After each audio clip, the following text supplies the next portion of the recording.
안녕하세요. 이용주 세무사입니다. 이번에 증여세 공제 한도의 상향을 검토 중이라는 뉴스가 나왔는데요. 오늘은 현행 증여세 공제 한도와 왜 정부는 증여세 공제 한도 상향을 검토하는지, 그리고 증여세 공제 한도 상향 시 부동산 시장엔 어떤 영향을 미칠지에 대해서 이야기를 나눠보려고 합니다. 현행 증여세 공제 한도는 직계 좀비속가는 5천만원, 미성년자 자녀인 경우에는 2천만원, 배우자가는 6억 원이 공제가 됩니다. 자녀에게 증여하는 경우 공제 한도가 5천만 원으로 개정된 것은 8년 전이고, 배우자간 6억 원으로 공제 한도가 개정된 것은 14년 전 개정된 규정입니다. 8년 전 5천만 원과 현재 5천만 원은 엄연히 화폐 가치가 다르고, 14년 전 6억 원과 현재 6억 원 역시 화폐 가치가 크게 다릅니다. 그 사이 화폐 가치는 어떻게 달라졌을까요? 아파트의 시세 변화로 한번 살펴보겠습니다. 압구정 현대아파트는 8년 전 15억 원이었습니다. 현재는 45억 원이네요. 3배 정도 올랐습니다. 물론 압구정 현대아파트가 주요 입지라 더 크게 오른 것이지만 일반적인 아파트의 경우에도 많이 올랐습니다. 두 번째 아파트 단지로는 수원에 있는 영통 살구골 현대아파트를 보겠습니다.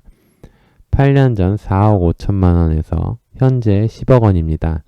8년이란 시간 동안 최소 아파트는 2배에서 3배 정도 상승을 했습니다. 물론 그 기간 동안 아파트 상승률이 다른 물건의 상승률보다 높았던 것은 사실이나 8년간 다른 물건들도 많이 올랐습니다.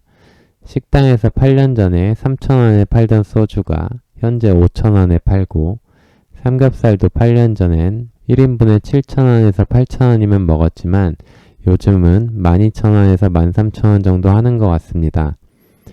일반적인 물가 상승률도 8년 동안 150% 정도는 됐던 것 같습니다.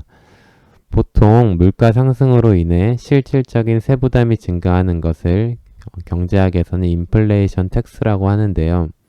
인플레이션 텍스는 보통 세금이 누진세율이라서 발생합니다.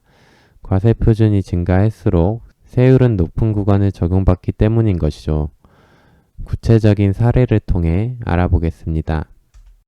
8년 전 5천만 원의 화폐 가치와 현재 화폐 가치는 전혀 다르다고 말씀드렸었죠. 인플레이션 텍스에 대해서 예를 한번 들어보면, 만약 8년 동안 아파트뿐만 아니라 모든 물건의 가치가 2배가 되었다고 가정을 해보겠습니다. 그리고 8년 전 4억 원의 아파트를 증여했다고 하면 증여세는 6천만 원이 됩니다. 4억에서 5천만 원을 공제하고 증여세 세율을 곱한 금액입니다.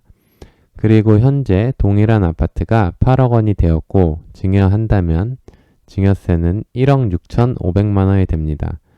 사실상 모든 물건이 2배가 되었다면 증여세도 2배가 되어야 실질적인 세부담이 같은 것이겠죠. 즉 8억 원의 아파트를 증여하였을 때 1억 2천만 원의 증여세가 부과되어야 실질적인 세부담이 증가하지 않는 것입니다. 이렇게 하기 위해선 두 가지가 필요합니다.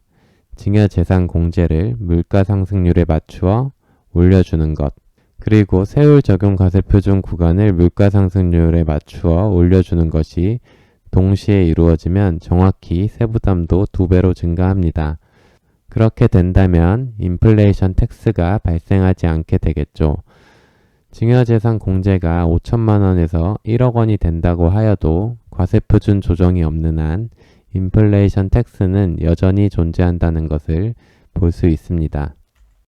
그렇다면 증여세 공제 한도 상향이 시행된다면 어떤 일들이 이루어질까요? 우선 증여 건수는 반드시 증가합니다. 이건 1 더하기 1은 2와 같이 변수가 없는 상수라고 생각합니다.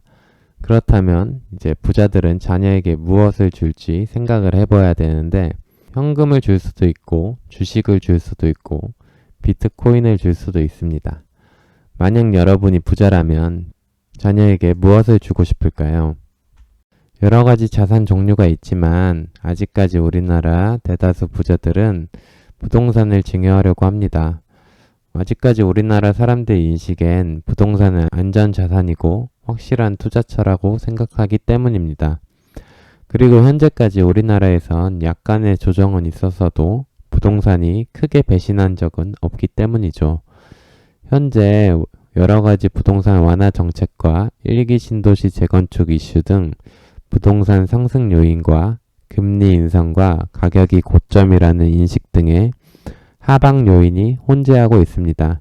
부동산 시장이 앞으로 어디로 흘러갈지는 신의 영역이지만 최근 원자재 상승으로 공사 중단 등이 이루어져 공급 차질이 불가피할 것으로 생각되고 향후 분양가 상승이 예상되므로 무주택자분들은 급매 물건을 잡으시는 것도 괜찮을 것이라고 생각합니다.